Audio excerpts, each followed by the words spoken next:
মঞ্জুর, আমরা পতেঙ্গায় কিছুক্ষণ আগে ছিলাম, সেখান থেকে এখন বন্দরের দিকে এসেছি বন্দরের সার্বিক যে কার্যক্রম সেটি দেখার জন্য। তো আমরা এখন দেখছি যে আসলে বন্দরের যে কার্যক্রম সেটি কিন্তু স্বাভাবিক রয়েছে, যেহেতু বন্দরে এখন পর্যন্ত ৩ নম্বর সতর্ক সংকেত দেওয়া হয়েছে। সে কারণে বন্দরে cyclone disaster preference and post cyclone rehabilitation plan 1992 অনুযায়ী বন্দরের নিজস্ব যে সতর্কতা অ্যালার্ট, সেই সতর্কতা অ্যালার্টটি আসলে ১ নম্বর সতর্কতা অ্যালার্ট সেটা জারি করেছে।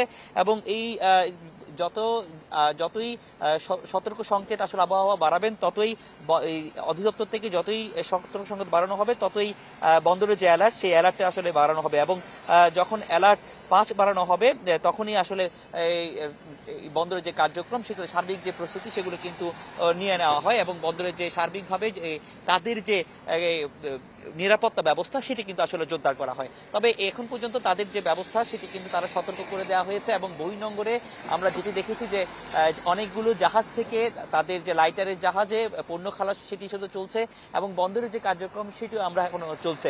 এবং আরেকটি বিষয় আপনাকে জানিয়ে দিই, বন্দর পক্ষ থেকে আসলে যেটা হচ্ছে বহির্নোঙরের যেসব জাহাজগুলো অলস বসেছিল লাইটারের জাহাজ, সেগুলোকে কিন্তু নিরাপদ স্থানে নিয়ে গিয়ে নোঙর করতে বলা হয়েছে এবং সেগুলো নিরাপদ স্থানে নিয়ে গিয়ে, বিশেষ করে উজানের দিকে গিয়ে সেগুলো নিরাপদে নোঙর করা হয়েছে।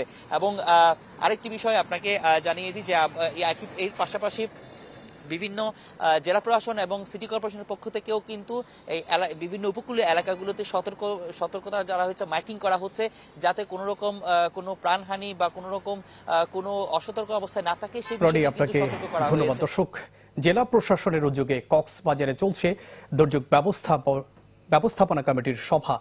সেখান থেকে যোগ দিচ্ছেন সহকর্মী আজিম নিহাত। আজিম,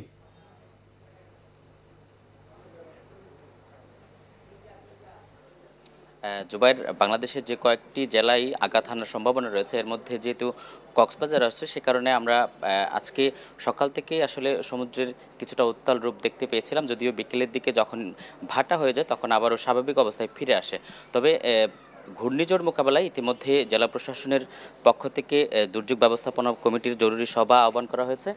যদিও সভাটি এখনও শুরু হয়নি, কিন্তু আমরা দেখতে পাচ্ছি এই সবাই সংশ্লিষ্ট দপ্তরের সকলেই উপস্থিত হয়েছেন। এই সবাই হয়তো সিদ্ধান্ত নেওয়া হবে কিভাবে দুর্যোগকালীন লোকজনকে নিরাপদ স্থানে, অর্থাৎ যে সাইক্লোন শেল্টারগুলো প্রস্তুত করা হয়েছে সেখানে নিয়ে আসা হবে। এবং দুর্যোগ জেলা প্রশাসনের পক্ষ থেকে বলা হচ্ছে যে জরুরি অবস্থায় লোকজনকে নিরাপদ স্থানে নিয়ে আসার জন্য 638টি ঘূর্ণিঝড় আশ্রয়ণ কেন্দ্র ইতিমধ্যে প্রস্তুত করা হয়েছে। সেখানে লোকজনকে কোন প্রক্রিয়ায় নিয়ে যাওয়া হবে এবং সেখানে কারা কীভাবে দায়িত্ব পালন করবে সেটির আজকে বৈঠকে সিদ্ধান্ত হবে। এই সিদ্ধান্তের আলোকে আজকে সন্ধ্যার পর থেকে মূলত কাজ শুরু হতে পারে। তবে বলে রাখি যে কক্সবাজারের গত হামনির সময় কক্সবাজারের নাজিরাট টেক সমিতি পাড়া এবং মহেশখালীতে বেশ ক্ষয়ক্ষতি হয়েছিল। সেই ক্ষয়ক্ষতি মোকাবেলায় তেমন প্রস্তুতি ছিল না, তারপরেও বেশ কিছু এলাকায় সেটি কাভার করা গিয়েছিল। তবে এবার যেহেতু একদম আগামীকাল আঘাত হানার কথা বলা হচ্ছে, ফলে দ্রুত সময়ের মধ্যে যাতে সাড়া দেওয়া যায় সেজন্য